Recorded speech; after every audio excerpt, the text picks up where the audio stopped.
And welcome to News Central Now. I am Dapo Adegboye. The top stories at this hour. The 65th Ordinary Summit of ECOWAS Heads of State and Government holds in Abuja. 2 journalists and their families kidnapped by bandits in Kaduna State, north central Nigeria. Political and civil society groups meet to find an end to Sudan's lingering war. Details in a moment. Let's begin the news by telling you that President Bola Ahmed Tinubu's tenure as chairman of the Authority of Heads of States and Government of the Economic Community of West African States elapses on July 9th, 2024. Presidents and representatives of 12 member states are currently meeting at the State House Conference Center in Abuja for the 65th Ordinary Summit. This meeting, which began today, would likely see the West African leaders announce a new chair to steer the affairs of the bloc for the next 1 year. President Tinubu spoke on the level of insecurity in the Sahel countries and economic instability in the West African region. He assured that the regional bloc's partners are carrying out critical intervention in countries affected by humanitarian crisis.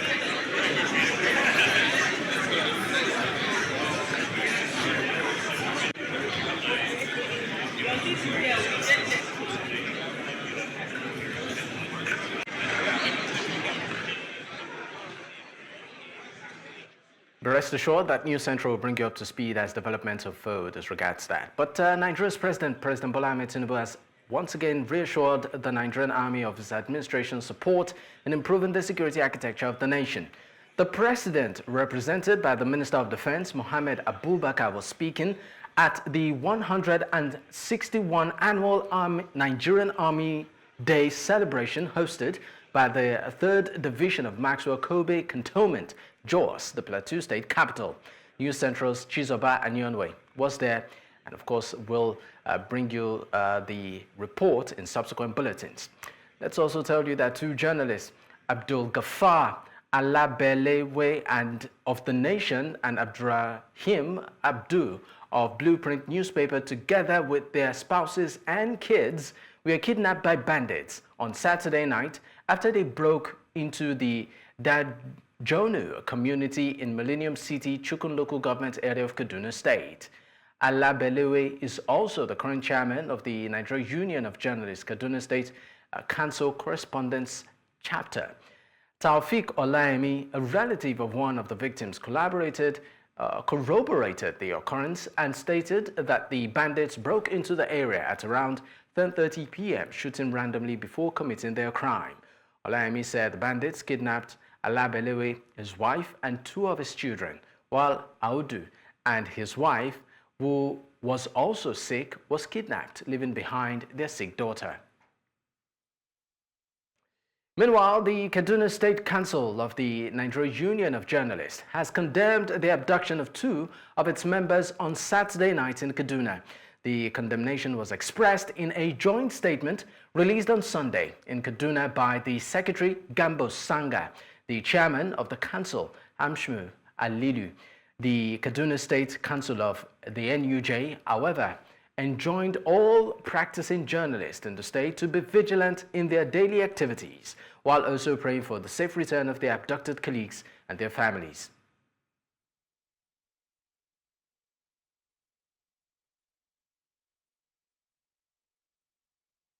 The Federal High Court sitting in Lagos has ordered a former Minister of Humanitarian Affairs, Disaster Management and Social Development, Sadiya Umar Farouk, to account for payments of 729 billion naira to 24.3 million poor Nigerians for 6 months. The court also ordered the former minister to provide the list and details of beneficiaries who will receive the payments. the number of states covered, and the payments per state. The judgment was delivered in June by Justice Dainde Isaac, following a Freedom of Information suit brought by the Socio-Economic Rights and Accountability Project. The Chief Justice of Nigeria, Justice Olukayode Ariwola, will on Wednesday, July 10th, swear in the 12 newly appointed judges of the High Court of the Federal Capital Territory. A statement by the Director of Press and Information of the Supreme Court, that's Dr. Festus Akonde, said the swearing-in ceremony would hold at the main courtroom of the Supreme Court of Nigeria by 10 a.m. Moving away from that, Nigeria's federal government has described a recent report by Daily Trust newspaper claiming that the recent bilateral agreement between Nigeria and the European Union, also known as the Samoa Agreement, seeks to promote the rights of lesbians, gays, bisexuals, queer citizens as false, malicious, and misleading. Nigeria's Minister of Information and National Orientation spoke to newsmen in the nation's capital, Abuja, saying that the federal government will seek legal redress over the report, which attempts to mislead the public and portray its intentions in bad light. The report by the Daily Trust newspapers had stirred national controversy. For a nation deeply religious along both the Christian and Islamic faith, information that Nigeria's federal government was about to legitimize LGBTQ is not one to be taken lightly. However, in a swift reaction, Nigeria's federal government expressed concerns, saying their action was an intentional act by the National Daily to spread disinformation and fake news, a pattern they say has become clearly visible. We, however, did not envisage that Daily Trust and the people behind it could descend to the reckless level of attempting to set the country on fire by falsely accusing the government of signing a deal to promote LGBTQ. We found that despicable and wicked because the allegation is nowhere in the document signed on behalf of the federal government. At this emergency press briefing, Nigeria's Minister of Budget and National Planning explained the objective of the agreement signed, saying it was done in the interest of citizens. The Post-Cotonou Agreement or the Partnership Agreement is a vital legal framework for cooperation between the OA, CPS and the European Union, with the aim of promoting sustainable development, fighting climate change and its effect, generating investment opportunities, and fostering collaboration among OA, CPS member states at the international stage. He says that the agreement did not make any reference to promoting the rights of lesbians, gay, bisexual, and queer citizens, describing the publication as false and malicious. The reviews conducted by the Ministries of Budget and Economic Planning, Foreign Affairs and Justice confirms that none of those articles, which are the 103 foundational and 79 African region specific protocol, none of them offends our constitution or laws. There is nowhere in those documents where LGBTQ is mentioned, even in passing. Nigeria's Minister of Information and National Orientation says that government will seek legal redress. The federal government has decided to lodge a formal complaint to the Newspaper Proprietors Association of Nigeria's Ombudsman on this irresponsible reporting. In addition, the federal government will use every lawful means to seek redress in the court of law. Nigeria's government is assuring the media that it will continue to guarantee press freedom, but urge them to be responsible as they go about their duties. In Abuja for News Central, I am Amadine Uyi. Let's move to Rivers State now, where the governor, Simfo Bara, has said nothing will ever distract the attention of his administration to take its eyes off the ball in ensuring that the Rivers people get the best of governance. The governor gave the assurance while speaking to newsmen shortly after being conducted round the entire premises and structures of the zonal hospital, Dagama town in Dagama local government area on Saturday.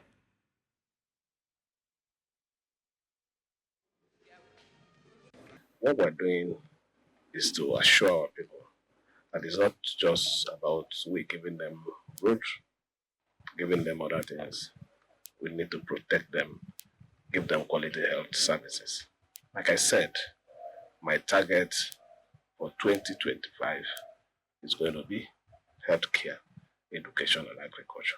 And this is just a start. We are here to assure our people that no matter what it is, we still have our eyes on the ball. I will urge the good people of Degema to continue to support us, that this government is purposeful and understand the need of the people.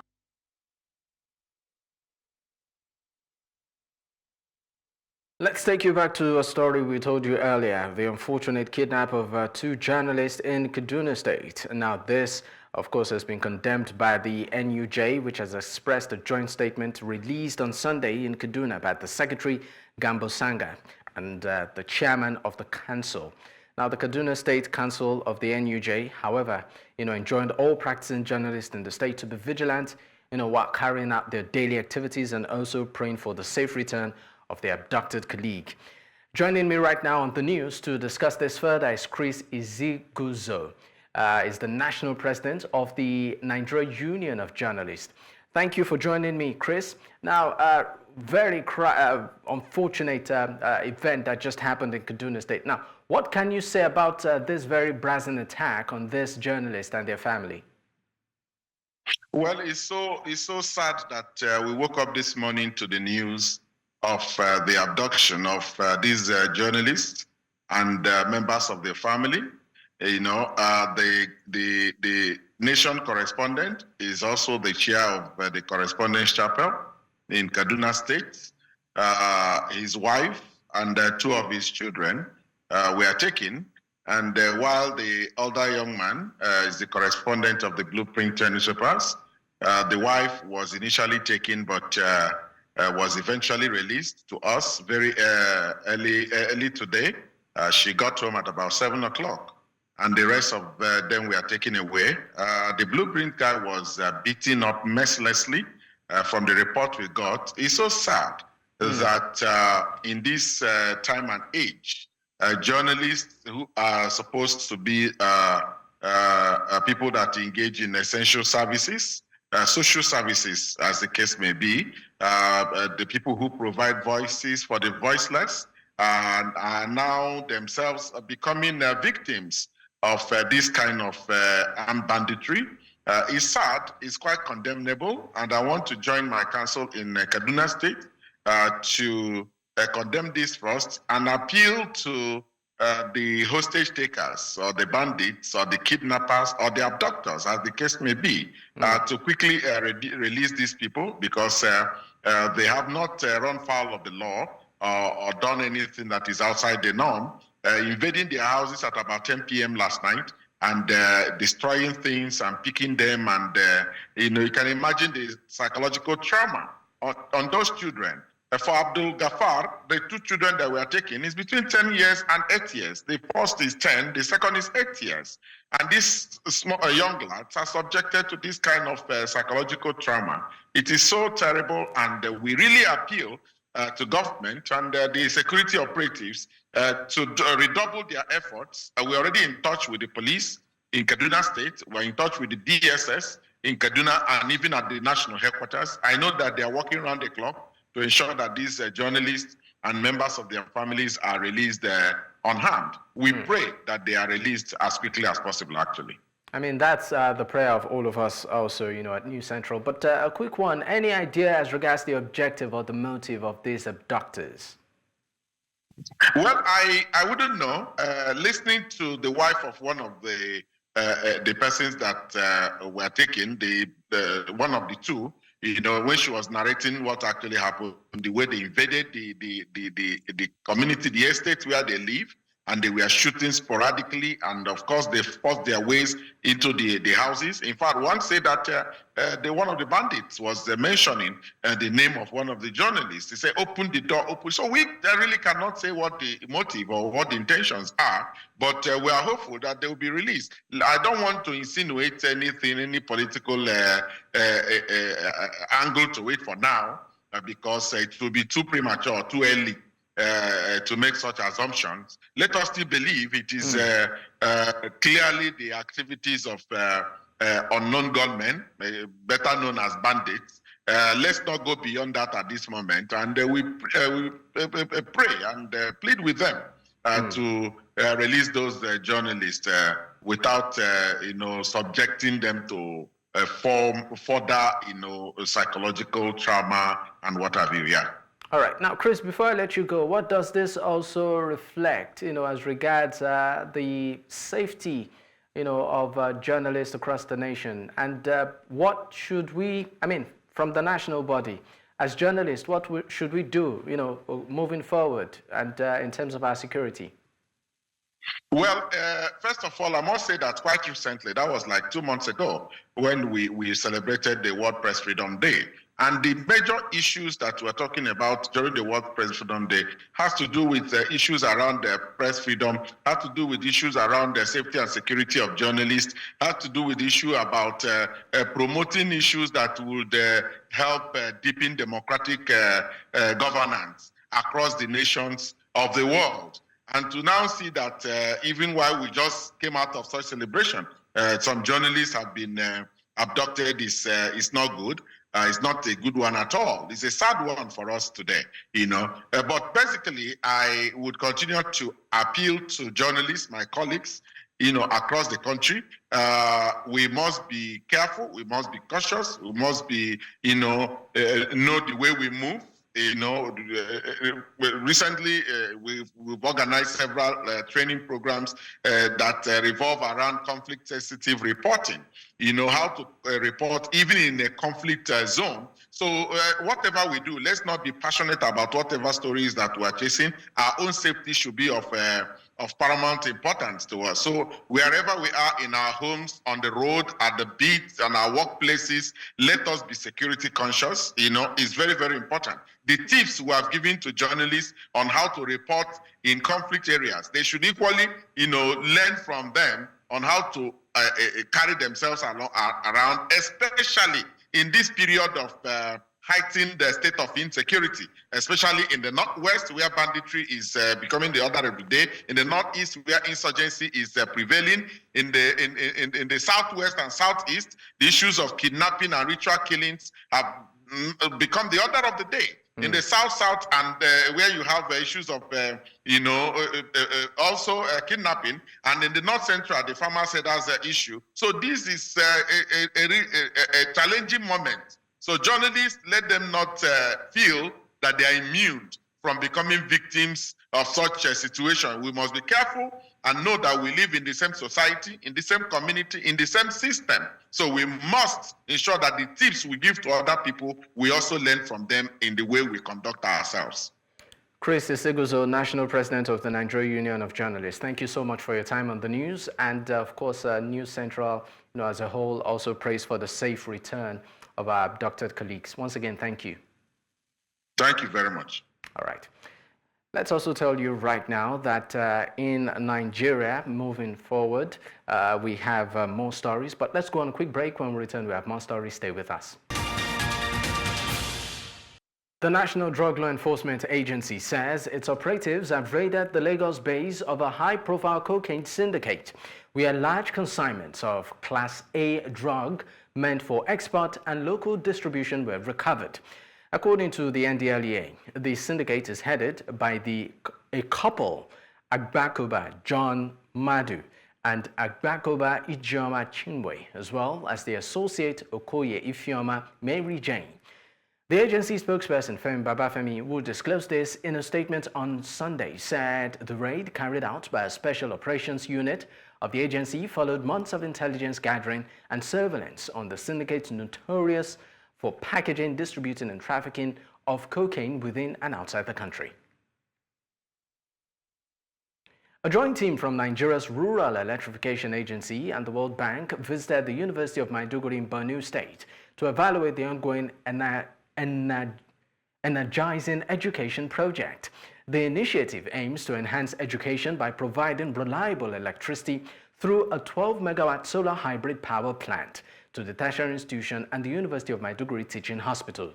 Now, News Central's Umaru Kirawa completes the report. This is the 12 kilowatts hybrid power plant designed to provide uninterrupted electricity to enhance learning environments and effective healthcare at the University of Maiduguri and its teaching hospital. The federal government initiative saw the joint team from Rural Electrification Agency and the World Bank here assessing the progress of the ongoing project. The installation of the PHYB has been done, the cabling almost done, civil work of the construction of the world-class training center has also been completed.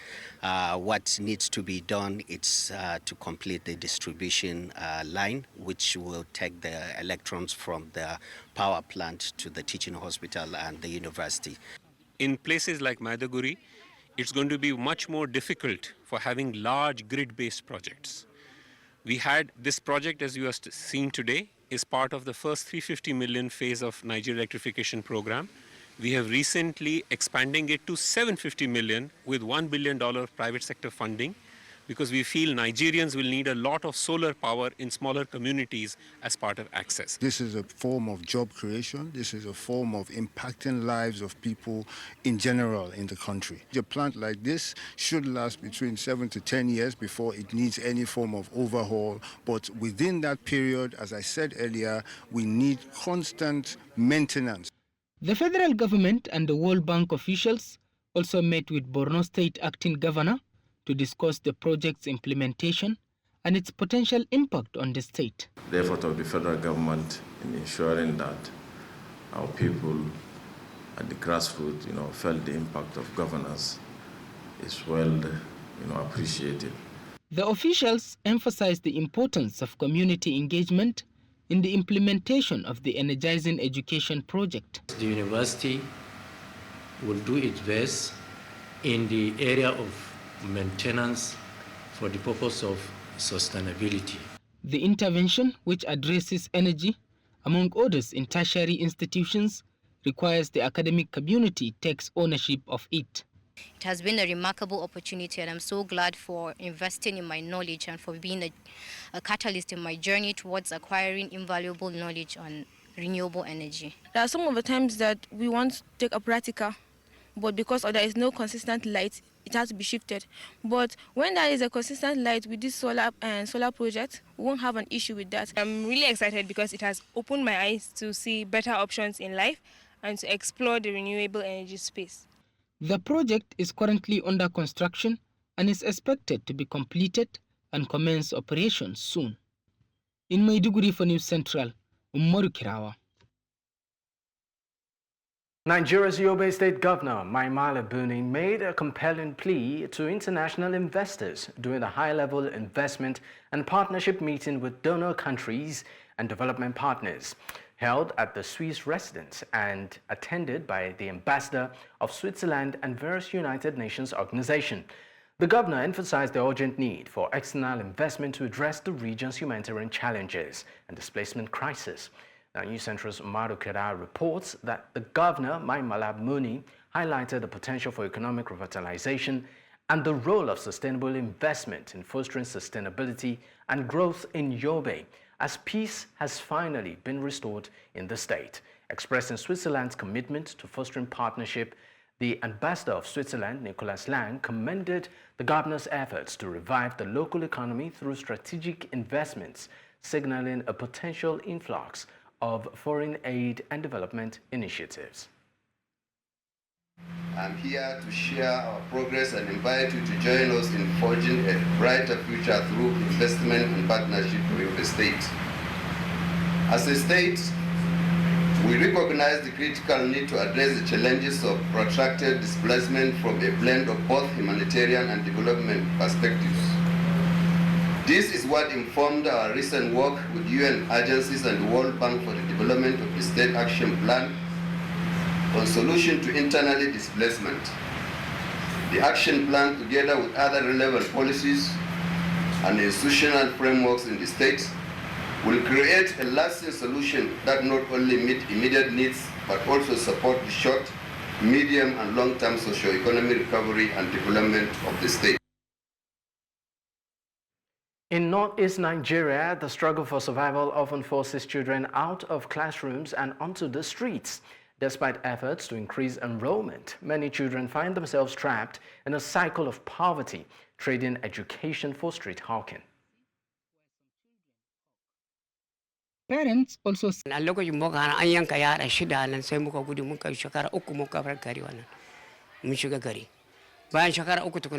Last 9 years, we've worked with 3 other different agencies and managed to bring back to school in total about 648,000 out-of-school children.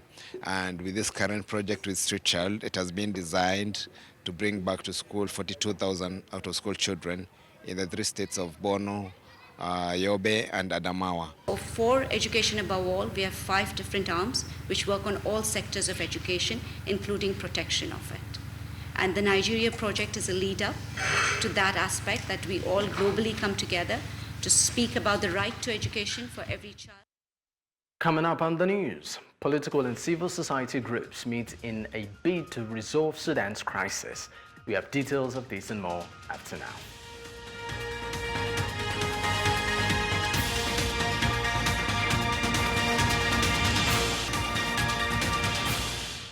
The news continues in West Africa, where Niger's military leader, General Abdurrahman Tiani, says that the people of his country, along with neighbors Mali, Burkina Faso, have irrevocably turned their backs on the West African regional bloc. The comments comes at the first summit of the Alliance of Sahel States, where Niger, Mali, and Burkina Faso set up after pulling out of ECOWAS earlier this year. The 3 countries accuse ECOWAS of being manipulated by former colonial ruler France, with Abdurrahman calling for the new bloc to become a community far removed from the stronghold of foreign powers.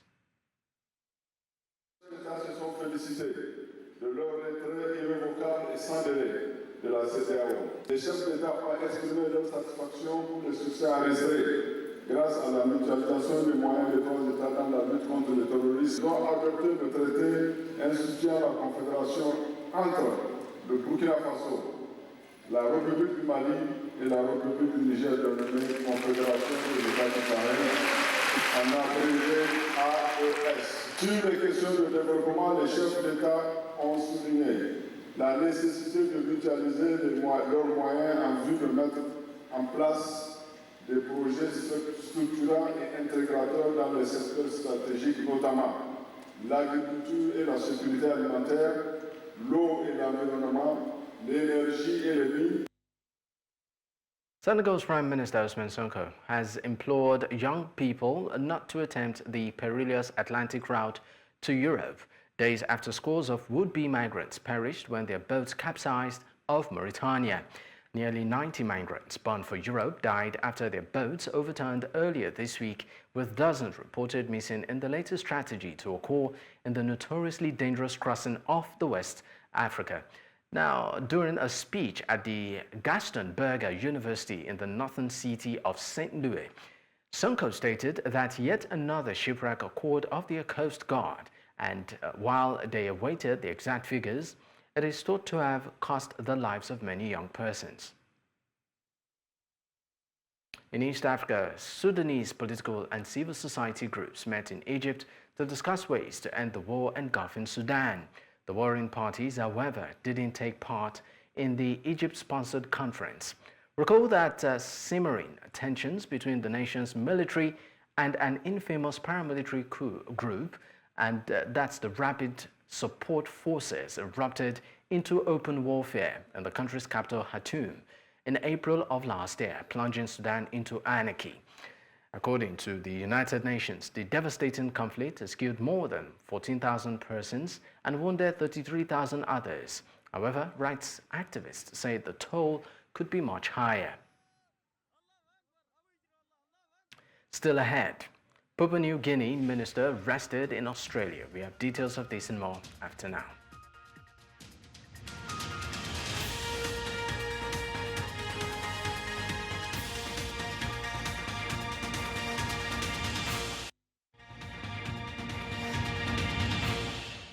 Papua New Guinea's influential petroleum minister, Jimmy Maladina, has been charged with assault following a domestic dispute near Sydney's famed Bondi Beach, according to Australian police on Sunday. Maladina, who is a crucial player in the ongoing international negotiations over a lucrative natural gas project, was arrested on Saturday morning. Police said they found a 31-year-old woman with facial injuries after they were called to an address near Bondi, allegedly sustained in an altercation with Maladina. According to court records, he is expected to appear in Sydney this Thursday to answer to charges of assault causing actual bodily harm. Pope Francis has decried the state of democracy and warned against populists during a short visit to Tisei in Italy's northeast on Sunday, ahead of a 12-day trip to Asia, the longest of his papacy. Ahead of last month's European Parliament elections, bishops in several countries also warned about the rise of populism and nationalism, with far-right parties already holding the reins to power in Italy, Hungary, and the Netherlands. Francis also urged people to move away from what he called polarization that impoverishes. Così diceva Toniolo. Alla luce di questa definizione è evidente che nel mondo di oggi la democrazia, diciamo la verità, non gode di buona salute. La parola stessa democrazia non coincide semplicemente con il voto del popolo. Nel frattempo a me preoccupa il numero ridotto della gente che è andata a votare. Cosa significa quello? Le ideologie sono seduttrici. Qualcuno le comparava come quello che a Amelin suonava il flauto. Seducono, ma ti portano. Former Brazilian President Jair Bolsonaro and Argentine President Javier Milei attended an ultra-conservative Latin American conference in Brazil. Bolsonaro gave the closing speech on the first day of the CPAC Brazil, 2 days after the federal police accused him of money laundering, embezzlement, and criminal association, according to local media.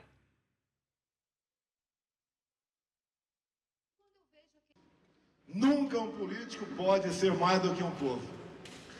E ambição só se for para se mudar e mudar o destino do seu país. Não ambição pelo poder. Isso é péssimo. Quem quer o poder pelo poder. Apesar da Polícia Federal ter ido 3 vezes na minha casa. Na casa dos meus filhos. Hoje, eu tenho 300 e poucos processos ainda. Vale a pena. A gente não vai recuar. 2 firefighters sustained injuries while trying to put out a fire in the Tropo community of Bangkok, Chinatown, late on Saturday. At least 30 others are reported to have been affected from inhaling the fumes. Firefighters and rescue teams from 11 stations and over 30 fire engines were deployed. The fire broke out in a narrow alley that had only 2 hydrants, making it difficult to access water for the firefighting operation. Firefighters had to coordinate with nearby disaster relief units to help contain the fire.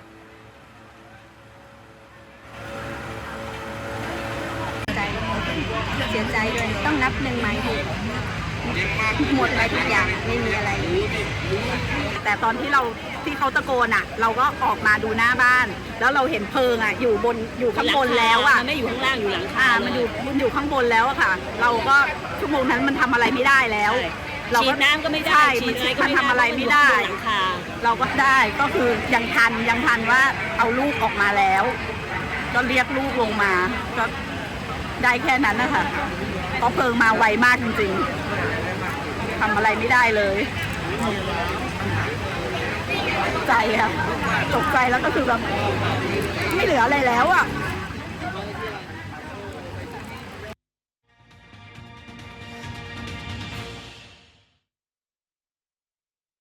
In business, Nigeria's Vice President Kashim Shettima has called for a significant shift from dependence on oil to other critical sectors with attractive investment returns in the country.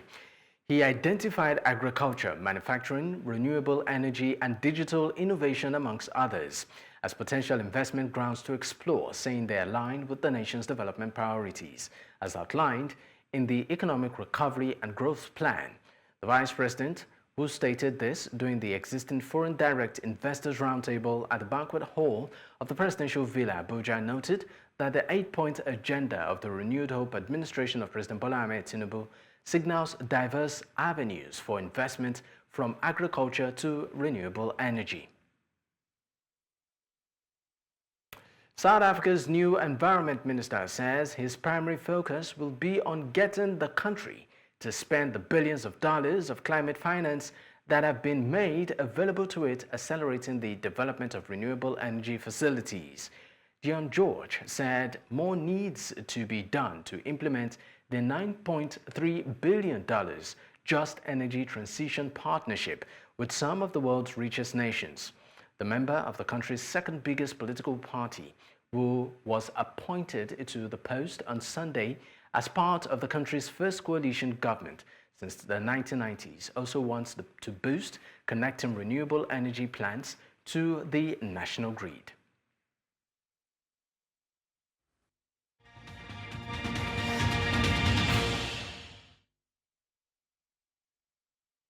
In the world of sports, former Rangers Academy player Dapo Mebude is currently on trial at Livingston, the Scottish Premiership club recently relegated.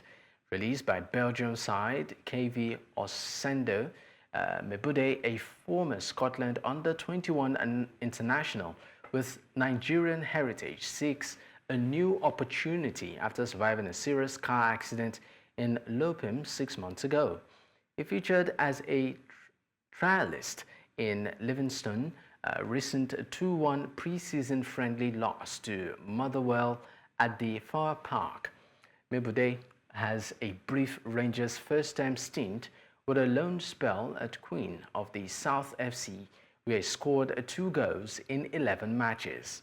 If signed by manager, Mebude will join fellow Nigerian talent Samson Lawal at Livingston, following the footsteps of Efe Ambrose, a notable Nigerian defender who played for the club.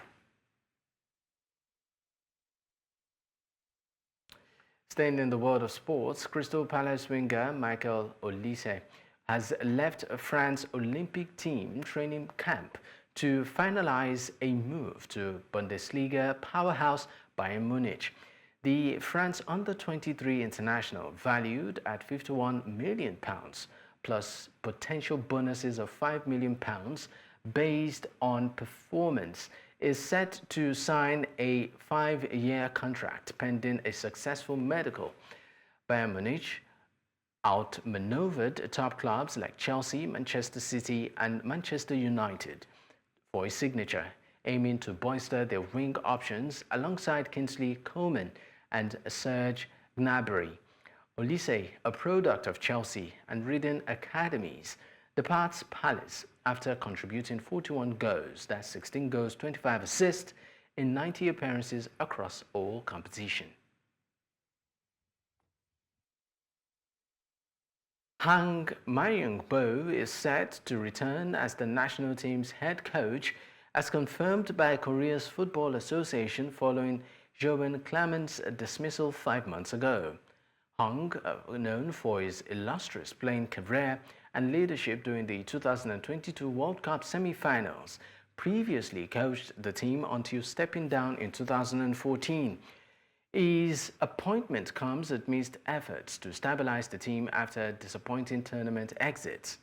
Hong, 55, will now steer South Korea's through the final stages of World Cup qualifiers, aiming to secure a spot in the 2026 tournament hosted by the USA, Canada, and Mexico.